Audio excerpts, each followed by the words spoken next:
Here with Hey everybody, we're back with Rooted and Rogue. I'm Christine and this is Adeli. And today we're going to be talking about self-care, especially in the context of highly sensitive people and some energetic work. And Adeli is going to really lead us through that today and share some tips and techniques. Hi, everyone. Christine and I have been talking about what it's like to be a highly sensitive person. Uh, Both of us are definitely highly sensitive, and it shows up differently for everybody. Um, and for me, it shows up as I can feel somebody else's pain, physical pain or emotional pain. I can walk into a room even after it's been cleared and know that there has been some sort of tension in that room. I can also just stand next to a person and feel their energetic grief or joy or whatever feelings they might be having. Um, it also happens with my family. Like I can feel my parents' physical pain. I can suddenly I'll ask myself, why is my back hurting? And I talk to my mom and she's having back pain, or my dad's knee pain, or whatever the case may be. And I can also tell when my daughters are having a moment where they need to, or they're in stress or struggling with something. And Mhm. so for me, it shows up in that way significantly. I also can very sensitive to things like the Schumann resonance, which is like the vibration of the earth. So Oh, I can a lot of times when it's spiking, I might get a really bad headache or even dizziness at times. oh. So I can be pretty sensitive in those areas. So learning how to navigate my own energy is really important. And not always so good at it, but I keep trying. I keep going back, Mhm. going back. How does it Yeah. feel for you? It shows up for me a lot in crowds. I really, really have a hard time like being in throngs of people, crowded spaces. I'm really sensitive to just going in crowded malls, theme parks, things like that.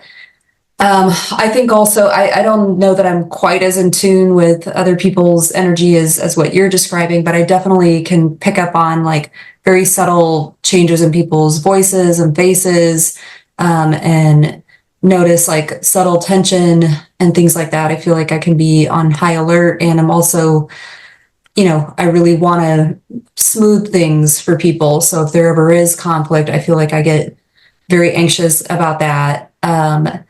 My children's emotions, affect me very, very heavily. I hate seeing people in pain. I really can't watch like movies with gore or horror.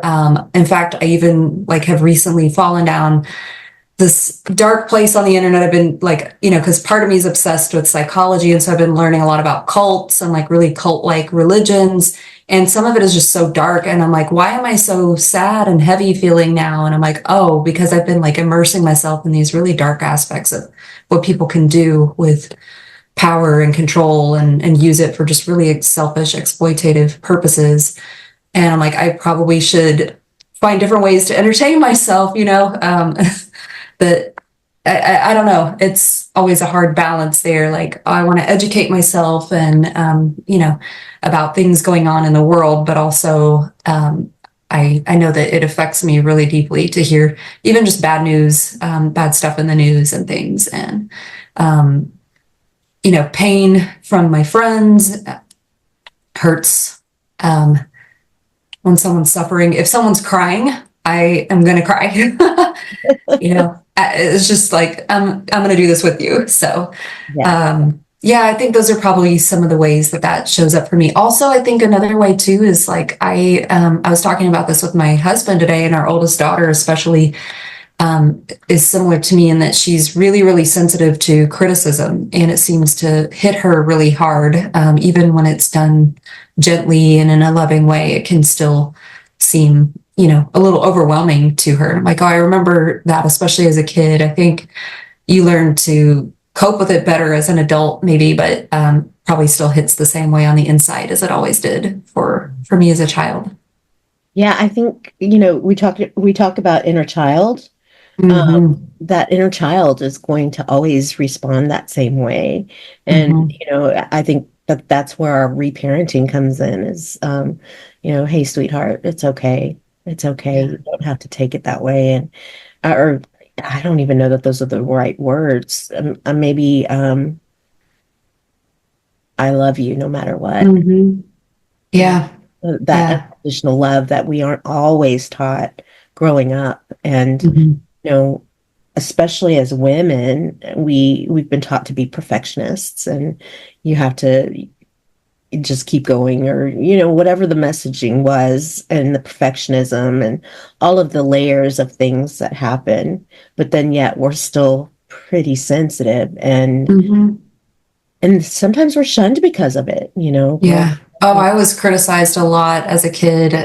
You're too sensitive, and I've tried not to do that with my daughter, even when I'm like, okay, this is frustrating. I just need to give you a gentle correction so you don't hurt yourself or something. But recognizing that I didn't like the way that felt, Yeah, to be told. And so I've tried to teach her and myself, that sensitivity is actually a superpower. It's, a great leadership skill to be able to be dialed into the emotions of others and to be thinking carefully about when I say or do this, how is this going to land? And being it's emotional intelligence, really. right, right. But it also means you're kind of a raw, open nerve in a lot of ways to everything coming at you. Even like just a lot of noise sometimes, especially if I'm already kind of feeling overstimulated or something. If it's noisy in the house or something, it's like, oh, this is too much. Like there's just too many inputs coming in, and hard to filter it. Whereas some people I think are really good at filtering things out, noise or just emotion of others, or they're just not dialed into it the way a highly sensitive person would be.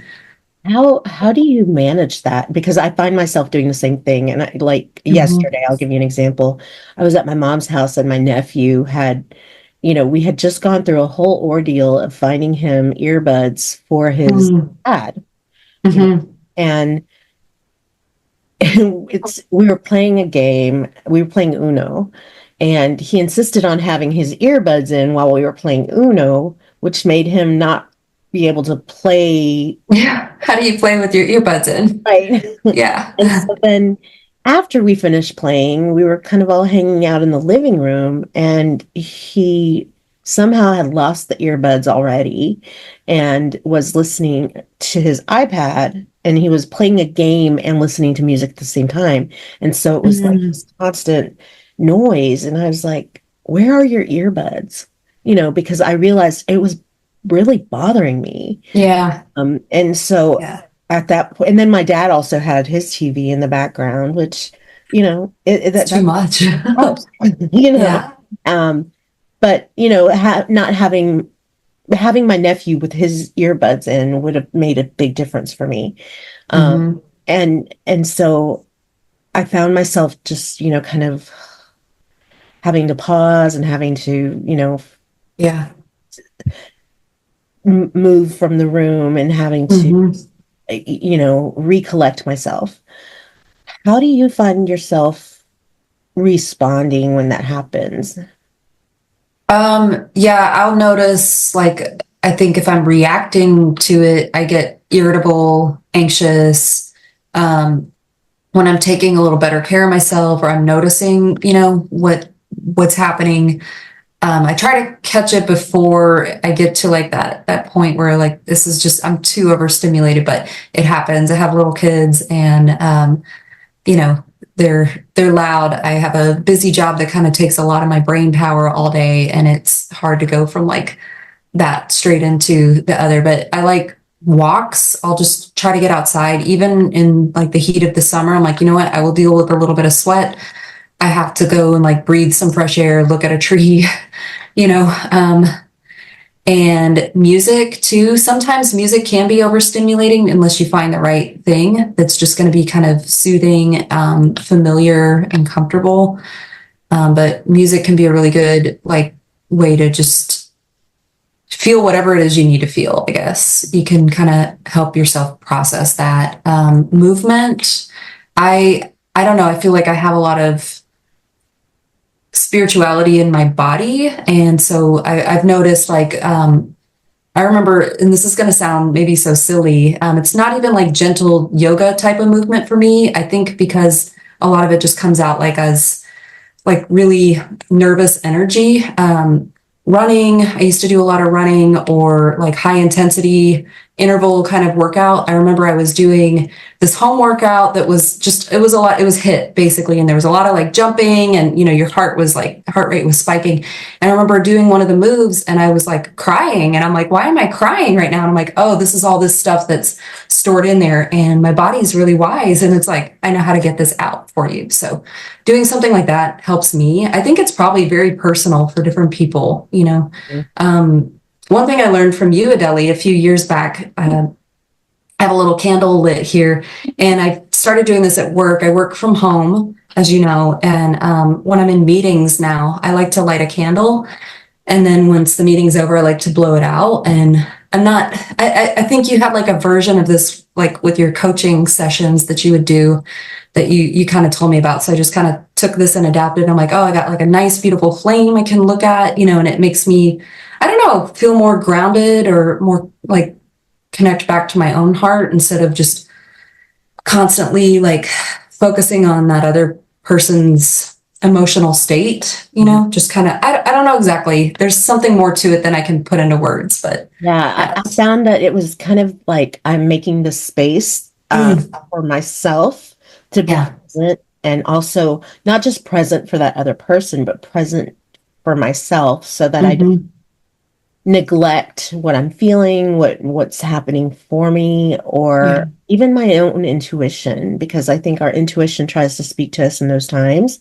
Yeah. It may not necessarily, we may not necessarily be open to it if we're not present with the whole situation. Yeah. I think that makes a difference. You know, it doesn't necessarily even have to be a candle. It could be a bell that you ring at the beginning, Mm. the end. Mm-hmm. It could just simply be, you know, a pen that you use when you're in a particular meeting, and that it's only Yeah. for meetings, you know. Mm-hmm. So it's to me, that's just one of those techniques that I have used to say this space is for this, but don't forget about yourself. Yeah. You know, and I think the times that we're in right now are really calling for us to take care of ourselves. Um, Mm-hmm. you know, we talked about being in really busy places, and in May I was in New York City and Manhattan for several days. Oh, yeah. What Ooh, was that like? a lot. Yeah. The horn honking, endless horn honking, obnoxious horn honking, you know, and just people running and shoving people, and just it was a lot. Yeah. So I found myself having to take those breaks, having to go back to the hotel just to Mm-hmm. chill out. Sometimes even a nap would help. Yeah. Sometimes a shower, you know, just Yeah. That's a good one. shut Yeah. off. Right. Um, One of the techniques that I learned years ago was so I have a shower, I don't have a bathtub. So Okay. um, I will take salt and lavender Mm-hmm. and mix it together and do Mm-hmm. salt scrub in the shower. And that can, with the lavender oil, and that can do Yeah. wonders. Like, Okay. not to mention that Nice. afterwards, the lavender makes you want to go to sleep. But Yeah. you know, a salt shower with lavender is pretty, Love that. yeah, Yeah. amazing. So I know that we talked about some ways to bring back our energy or to Mm-hmm. sever energy. One of the ways that I learned early on in my spiritual life was to cut cords. Okay. The concept is when you come into contact with someone, or Mm-hmm. whether you're with them for 30 seconds or 30 years or 30 days, you create these energetic cords because, you know, if the concept of we're all one, we are all connected in some way. Um, Yeah. um, And, when you say cutting cords, a lot of people don't like to use the cord cutting anymore. They feel it's too violent. Um, Okay. I have not found another term that makes me feel adequate. Cord Mm, cutting just initially, when I first heard it, really sounded violent. mm, I understood the concept. mhm. Oh, okay, that makes sense. And so the concept is basically we're cutting those energetic cords that keep us attached to somebody else Yeah. energetically, whether it be to their emotions or to their situations or whatever it Mhm. may be. Or even, like I've made it a point to cut energetic cords with every sexual partner I've had, or Mm, every friend that I'm no longer friends with, or even just my own children. mhm. Moving out now, having been an empty nester for over a year, I've had to cut energetic cords, and it doesn't mean I don't love them. It doesn't mean that I don't Right. have that connection with them. It just means Yeah. that this is where my energy stops, and this is where Mhm. it stops. And so it's not necessarily I'm disowning them or anything like that. Yeah. It's simply I'm reclaiming my energy field. Almost like untangling your own energy from theirs, Mhm. right? Like just detangling what's been all enmeshed or something. Yeah, I can describe it like when you said that, I could envision like I don't know if you have this, you probably don't, but I did. I had this box of just all these cords of Oh yeah, I've got one of those too. Yeah, and they're just like tangled. Yeah. like you don't know what these cords Yeah. belong to anymore, but they're all in this box. They get Hmm. tangled and tangled, and you just have to, when you go through and sort it, you just have to kind of take it apart. Also have Yeah. jewelry too, if you, Yep. A couple of and necklace chains. to Yeah. take it apart and be patient with it. And Yeah. I had that visual because of the headset that I took apart for my nephew yesterday, Yeah. the earbuds. I was like, "Here, let me unravel these." And Right. but that's a lot of what cord cutting can feel like is Hmm. I'm going to cut these cords so that I can see the separation between them, and Hmm. it can also be a form of creating a boundary for yourself. Yeah. Yeah, and I think sometimes as women we really aren't good at boundary setting because we feel we Hmm. have to be present for everyone and Yes. everything, and that's kind of the expectation we've been set up to believe we have to do. Mhm. You know, Yeah. Definitely. We've been trained to hold all of that for everyone. And yeah, I think since I've been in my 40s in particular, I've really just noticed a lot of ways where I've been carrying other people's emotions. And I'm like, yeah, no, I'm going to set this down now. I'm not, I don't know. It's been quite wonderful. Like, my best decade, I think, so far. it's so And funny. You said your 40s. I'm like, when did yeah, that happen? When did that happen? Like, I don't know how old you were when I met you, but I feel like you were like super young. probably 10 years ago, right? I think it Uh, was probably a decade ago, Deli. I think we've been friends for a long time. 16. When did you start working at the place that where we worked? 2016, the Okay. end of 2016. Yeah, so it's been almost 10 years. Okay. Yeah, yep. I am 42 now. So, And I'm one. Okay. yeah. Okay. So, would you like to experience some cord cutting? Yes, let's do that. So let me explain how to do it. There's Okay. a few different ways I've done it. So I have done some angel work. So sometimes I will call in Archangel Michael. He's an angel that really helps me, and I envision his sword doing the cutting. Mhm. One thing I really, really want to stress when you're doing cord cutting is that you send both sides of the cord down into the earth. Okay. There have been times that, I've experienced this, and the teacher who taught me this also experienced it. They We didn't send those cords into the earth, and suddenly we're hearing from this person out of the blue. Wow. Yeah. Okay. So it's important just to send that back to the earth because the earth Mhm. is going to compost and Mm. re-energize that energy that's there. Gotcha. That's Um, beautiful. yeah. Some people that I know like to keep their own knife that they use for cord cutting, and they keep it on Mhm. the altar or in a sacred place, Mhm. but they reserve that only for cord cutting. Okay. I think that's important, is because that whatever that knife or scissor or cutting thing is Mhm. energetically going to cut cords and not be used for food or anything like that. Yeah. Everything carries energy, everything carries, Mhm. these things. And so you don't want to use something that you're using for energy work on your own food that you're eating. Okay. Okay. Yeah. That's good to know. Yeah, I wouldn't have thought about that. Yeah. Yeah. So that's important to know as well. Um, Okay.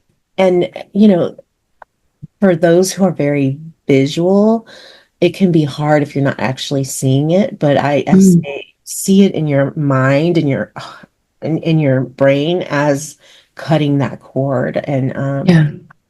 um, sometimes cords can feel really, really big and Mhm. and strong, so it may take more than one time to do that. So, cutting cords regularly can be really important. Uh, Okay. and so I might especially use cord cutting when I've encountered a person, and I don't know if you ever have this, but you've encountered a person, they're a complete stranger or a neighbor, somebody, and you just carry them with you and Yeah. get them out of your mind. Mhm. That's an important time to think about. Maybe I should cut some cords with this person. Um, This is really timely for me. I don't know how this all worked out. It's just one of those beautiful synchronicities, but this is something I've been needing actually for someone from my past that has just been coming up more and more, like in my memories and things, and just painful stuff. That okay. Yeah. yeah. So this is really timely. Very just amazing when that works out. You know. Yeah. Yeah. Synchronicity, and Mm-hmm. universe knows how to show up when we need it. Mm-hmm. Um, so I'm gonna go ahead and walk you through a visualization of cord cutting, and I think Okay. Archangel Michael's coming in for me, so I think I'm going to use him and ask him to help with that. So I'm just going to ask you to relax your body and feel into where you might feel that we can use that person that you were talking about, and feel into where in your body you feel that connection to them. Just breathing in gently, relaxing your body and allowing it to speak to you.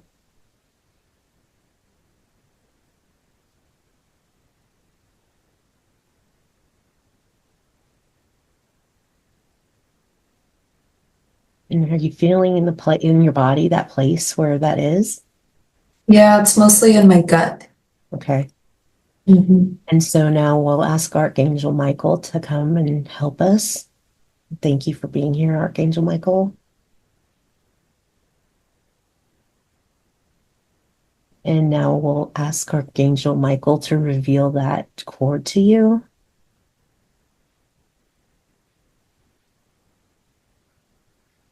and to take his sword and gently start to sever that tie and connection, or that cord. And as he does, imagining those cords going down deep, deep, deep into the earth to be composted into nutritious nourishment for the earth and for the relationship. Breathing in,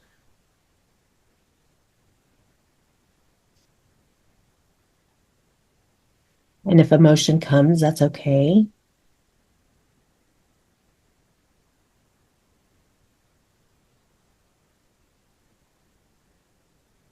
What are you feeling now?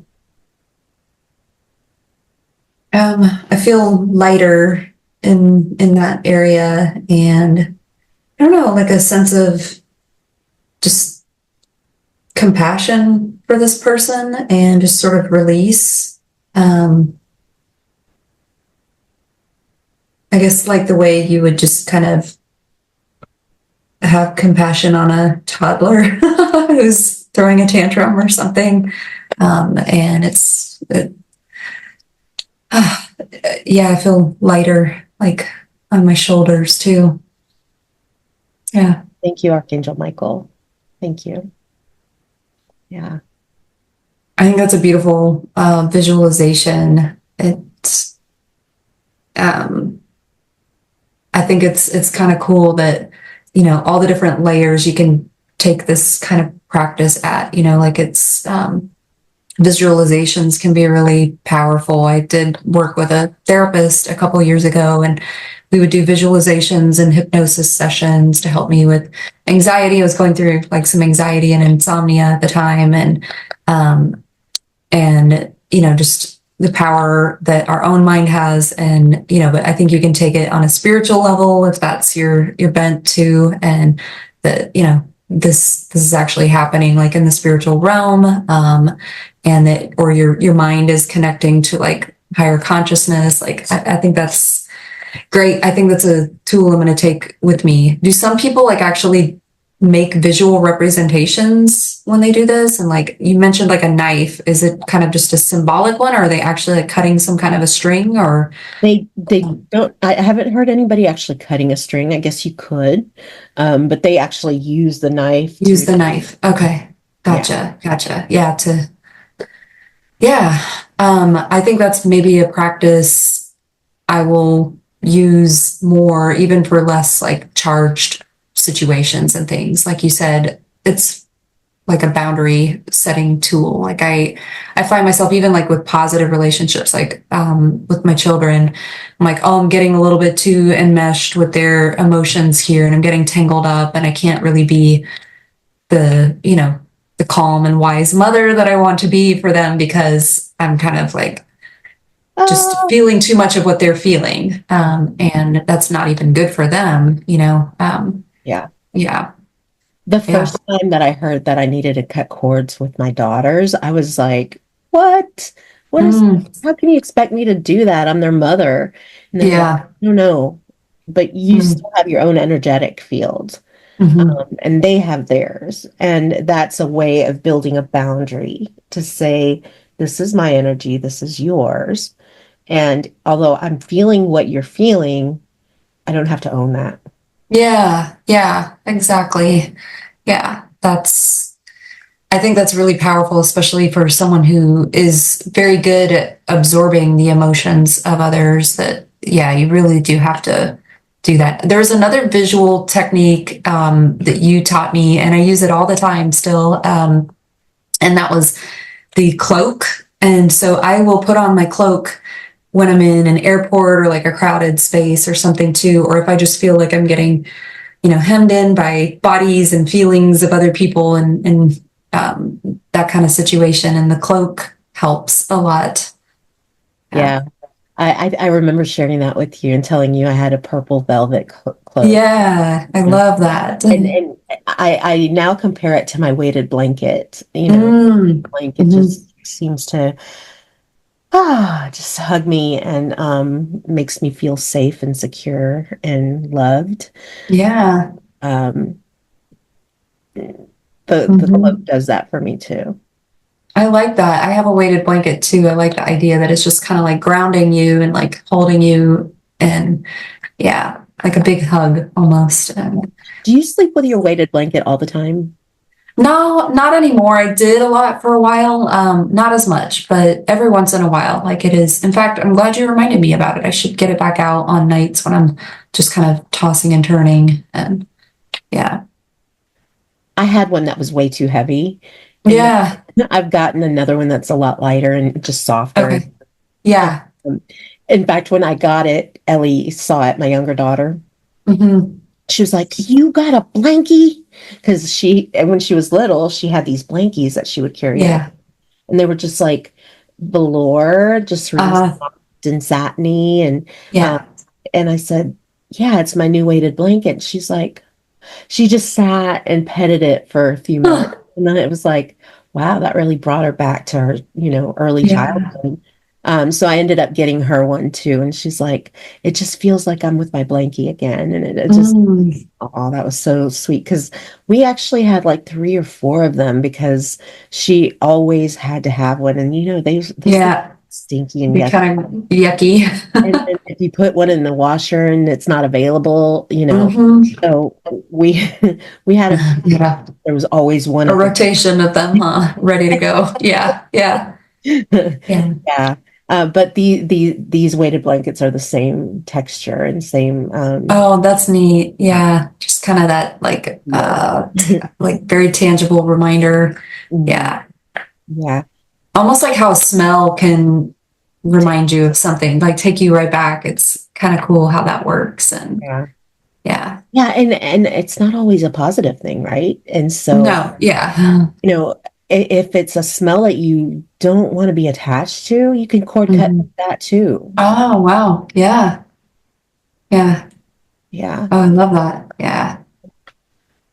Which leads me to the next practice that we're going to do is recapitulation. Okay. A What lot of is that? a lot of times we lose energy. We're in a particular place or we've given our Hmm. energy to something that's not necessarily useful or, just energy leaks that we have. Hmm. And so recapitulation is a Toltec practice that I've learned through the years. And it's basically sending energy back to where it came from or Hmm. into the earth and calling your Hmm. energy back.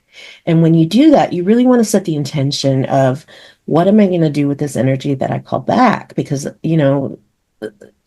energy that's just sitting around isn't actually useful for anybody, right? Yeah. So, you know, what do I want to send this energy to with Earth, the sun? Where do I want to send this energy, and what am I going to do with the energy that I recall? Hmm. And so that's basically what it is a recapitulating your own energy back to you. Okay. I love that. Yeah. Yeah.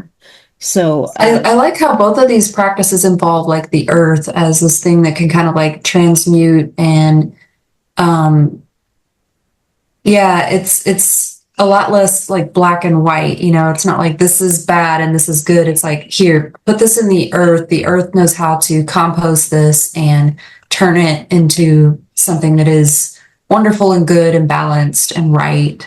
Even if it's like not quite that way now. And well, if you yeah, think that's about the Earth, before mhm. pharmaceuticals, the Earth had everything it needed. It Yeah. provided everything we needed for healing. Even if you go back into the days of the witches or the Mhm. women who were hung, they were all pros Plant at medicine. Yeah, it. they were herbalists and yeah. They knew Yeah. exactly what to grow. Aloe vera is going to help with a burn or something. Yeah. Yeah, no, or nettles helps with, this sort of cold, and they just Hmm. knew how to treat all of those things. And so, you know, that wisdom of earth has been severed from us for Yeah. some time now because, you know, pharmaceuticals have come along. It's all been about greed and power Hmm. and money. And so a lot of that intelligence that we had before has been severed from us. And so, Yeah. I think that we now have to develop a new relationship with Earth and with ourselves and our own intuition. That's so interesting. I feel like that's connected to what I was saying earlier that sometimes I'm like, I just need to go for a walk. I'm fortunate that my neighborhood has like this little green belt area, and I'm like, I just need to go get on that. And there's trees, there's birds, the wind is blowing, whatever. And I'm like, that must be something in me that's like, I need to kind of connect to the earth somehow. And even in the midst of like suburbia, concrete jungle, Well, um, do you remember that hike that we went on at East End? yes. Yeah. Yeah, that We felt, should do that again. yeah, we should. Yeah. It felt very similar to me. Is Hmm. stopped and looked at the spider webs. We stopped and looked at the patterns and trees and, the things that were just there present for us. And things that we often neglect, but we took time to just really be present and be with those Yeah. things. I read something recently that there's a Japanese scientist, and I'm sorry I don't have like the article in front of me to quote or whatever, but I can try to find it. Um, and, the Japanese have long had like a forest bathing concept, but he's been studying like what's, going on like on a molecular level, and trees actually release compounds into the air that we absorb breathing. It comes in through our skin, and these things actually help fight cancer, and inflammation and viruses in our body. And, the best way to do it is to just, there's certain types of trees that release the most. And I'm sorry, again, some of the details are escaping me, but yeah, that this is just a really powerful tool, especially when you're not plugged in, you're not like scrolling your phone while you're walking through the woods or something, where you're actually just walking, breathing, like you're enjoying. And, that there's actually like hard science behind, things on a molecular level, as well as like a psychological and a spiritual level. Like, it's just really cool when the science starts to confirm what our innate wisdom has been telling us all along. And that like this feels really good. Like, one of my favorite things to do is go camping. And I remember, like one of the last camping trips I went on, like you sleep outside, you're in a tent, so you're getting all this nice, just fresh outside air. You can look up at the stars, and you just feel more connected. You feel more like in your animal body and all of this. And I remember going home and I'm like, I am so dirty and filthy, but I feel like so clean. I feel like I've just taken the longest shower. And I'm like, that's probably what's going on there. It's just this, amazing medicine that nature has to offer us and the earth has to offer us. Yeah. That's that's interesting there to see that contrast of, I just got home from camping and Yeah. I'm filthy, just Sweaty, look at dirt gross, and grimy, but whatever.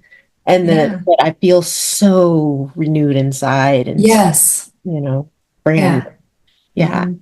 I think that that's a good reason to spend time in nature and, Yeah. out just looking at trees and leaves and patterns. I think that for my artwork, that's a lot of time Yeah. where I get the inspiration that I could Yeah, get. your art very much has like a very natural, organic quality to it. Yeah. Sorry, I mean to I interrupt tend you. to use really bright colors that may not Mhm. exist in nature, but nonetheless, some might, so it's okay. So recapitulation, calling our energy Yes, back. Do you feel like when you go camping that you've called your energy back? I do. Yeah, I think the pace is slower, and so it's just kind of like happening naturally. Like, I'm not doing any kind of ritual or ceremony necessarily, but you're sitting in front of a campfire, or you're, hiking through the woods, or looking up at the stars, or, kind of playing in the dirt or whatever, sleeping on the ground. And so you're just, I don't know. Yeah, like I said, not really some kind of formal thing that I'm doing, but yeah, I do feel like, okay, everything feels balanced again. I feel like I have my energy. I feel like I come back with more purpose too. Like you said, figuring out what you want your energy to go to, so you don't just have all this energy that's not being used. I feel like I'm just, I'm excited to just bring back that good energy into my everyday life. Yeah, Yeah. that's great. I know some people, like I used to work with this really lovely lady that she had a huge vegetable garden, and she was also like the manager of a community garden. And I remember like she would bring me these gorgeous vegetables, like things I'd never even seen or heard of at the grocery store. And but then I remember reading something, because, I'm like the random fact girl. Um, and it was talking about how people who dig on their hands and knees in their gardens, gardeners, there's some kind of like really beneficial bacteria in a lot of soil that helps fight depression. And I'm just like, this is amazing. Like, it's all right here, so many of like our civilized world's ails could be cured by just a little more nature Being in dirt. and dirt. And I'm like, I wonder if that's a form of recapitulation too. Like, you're literally putting your hands in the ground and, working and trying to nurture life with these plants, trying to, bring balance to your garden. I don't know. I feel There like we there's go. something Think there. about that. Yeah, Yeah. not only does that dirt contain whatever element it contains, but then Mhm. you've got the sun and the air and Yes. Yeah. yeah. Yeah. Yeah. We know that the sun has vitamins that our body absorbs and Hmm. it doesn't need to. True. Like all of those aspects too. Those feel so good. Just the sunlight and yeah. Hmm. So with recapitulation, a lot of it is with your breath.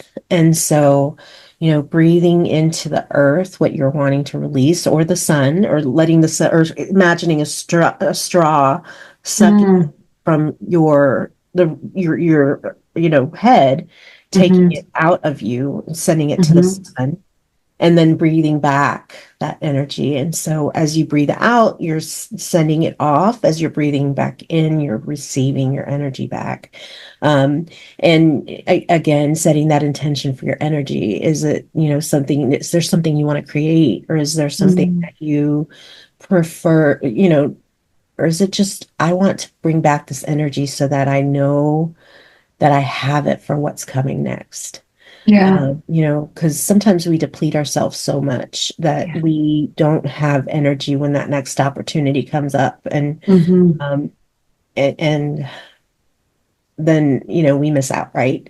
And so, is it the energy I need to go work out? Is the energy I need to get my house in order? Is the energy Hmm. I need for just doing day-to-day things that I've been neglecting? Yeah. Yeah, and Feel so that. yeah. Yeah. We all do it. And so, Hmm. or is it just the energy I need to create this new thing I'd like to do with the girls? So Hmm. say you want to start a new routine with the girls Yeah. and put that energy into it. And so it's really just, bringing back, calling back energy that you've lost from something. Is it a way also to give energy back that's not yours that you want to release? Would You you use could, yeah, something you like could that? say so. You could say so. Hmm. Or I think in that instance, for me personally, I would probably do more cord cutting. Mm. Um, but Okay. recapitulation, I don't know. Let's see. I think about how depleted I get around certain things or certain. I know we've talked about this. Sometimes certain people will make us feel just drained. You could Yeah. cut, or you could Hmm. actually call back your energy through Mm. recapitulation. Another reason to use recapitulation could be, I've just released this bad habit and it strained me, and Mm. I need to call back my energy that I've lost through that habit. Yeah. Um, or a relationship may have drained you, and Hmm. you cut cords, you're still feeling kind of, Yeah. good way to call back your energy. And, Okay. Okay. and it's mainly done through breath work, um, Mm. where you Okay. just breathe in, calling back your energy, breathe out, releasing your energy.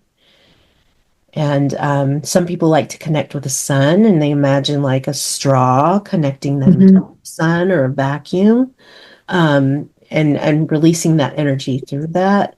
Or you can also do it through the earth, which I think I've shared with you that Earth is great at composting. She's very wise and very Yeah. capable of these things. So, do you want me to walk you through that? Yeah. Let's do it. Okay, so just think about something that you've lost your energy to, and you'd like to call it back. And none of this is malicious. It's just simply an objective way of sending energy back. And do you want to do the sun or the earth? Um, I'm kind of feeling more connected to the earth. I think I may play with like sun energy Okay, later, but yeah. yeah, yeah, okay. So imagining. the circumstance or situation that took some energy away from you. And now imagining that as you breathe in, the earth is giving you your energy back, setting your intention for that energy. And as you breathe out, imagining that energy being released through your spine and your lower chakra and sending it down to earth.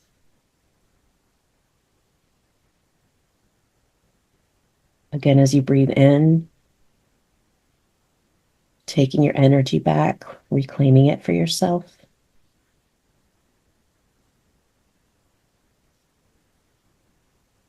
Exhaling and sending the energy that doesn't relieve down into the earth.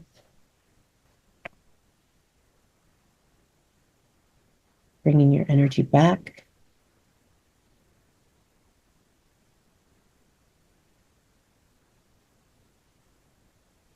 Sending more energy down into the earth that no longer serves you. And checking in with your body to see if there's anywhere in your body that you need to take that energy and send it back to earth.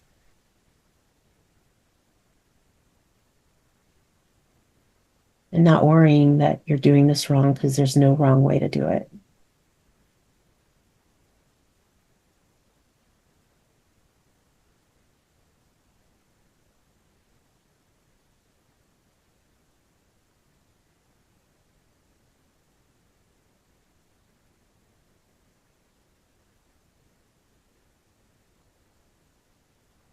Taking in one more deep breath, calling your energy back to yourself.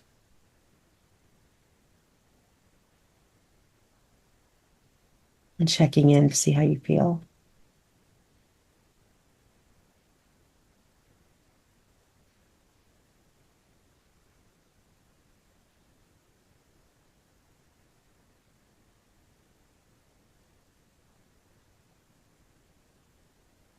How was that?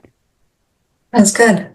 Yeah, I feel more optimistic, which I think is what I was Interesting. needing. I Yeah. used to use that practice when I'd come home from work, just to let go of the day. Yeah. Working from home, I guess I've created some bad habits where I'm not doing that so much anymore. Yeah. I may need to start doing that as a symbolic end to my day. Mhm.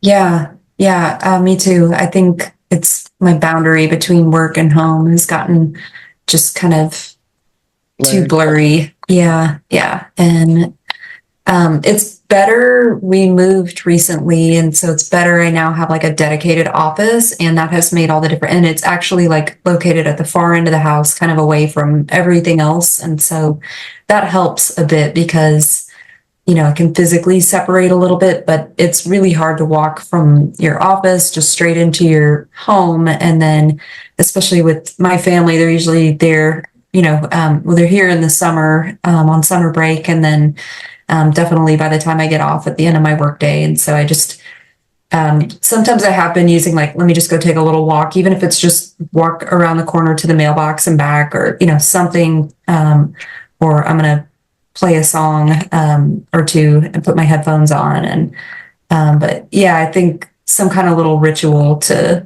separate would be helpful. Mm-hmm. And this would be good because work, you and I both, I think we put a lot into our work. We put our heart and soul into it. It can be really beautiful. I like working, and, but it also, can take a lot out of you. And it's not always going to feel balanced and perfect at work. And, yeah, so just taking some time to reclaim. Yeah, I think I've been going through the motions with a lot of aspects of my life. And so what I was recapitulating was just like my joy in just and my optimism and like savoring all the stuff that I've worked so hard for my family, and savoring my home, and whatever else, like just these little things that I kind of have become just sort of, I don't know, like I said, going through the motions or just kind of almost a drudge or grind. Yeah. Yeah. Love that for you.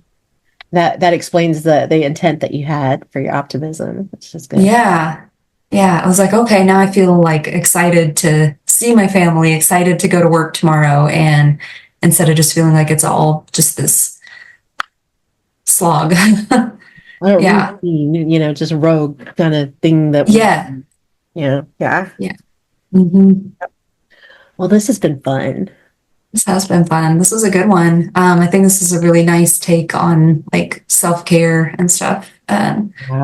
Yeah. I think I listened to a lot of gurus, and most of them have said that especially with the astrology, that this is a month of self-care, Mm. July of 2026. And just because of the astrology, Mercury is in retrograde. We've got six planets doing their things. And Hmm. so, um, I'm glad this came up. And, sometimes spontaneity is the best thing. Yeah, this is cool. Yeah. Yeah. Yep. Nice. I think this has given me some tools for the week and hopefully for anyone who's listening, Yeah. some Oh, things I I can try. absolutely agree. Yeah. Yeah. And they're practical tools that you don't have to go out and buy all this You don't have stuff. to buy stuff for it. You can do it wherever. Yeah. And Yeah. just with your own mind. And Nobody has to know you're doing them either. So, true. Yeah. Yeah. yeah. Well, it's been a pleasure. Until next time, I'm glad we're back doing this. This is, Me too. Me too. I I know am. we've both been through a lot and since the last time we've been doing this. And so, I'm sure we'll be sharing that in upcoming episodes. Yeah. Yeah, absolutely. It was great to see you, Adeli, and thanks for sharing these wonderful tips and Yep. practices. Absolutely. Alrighty.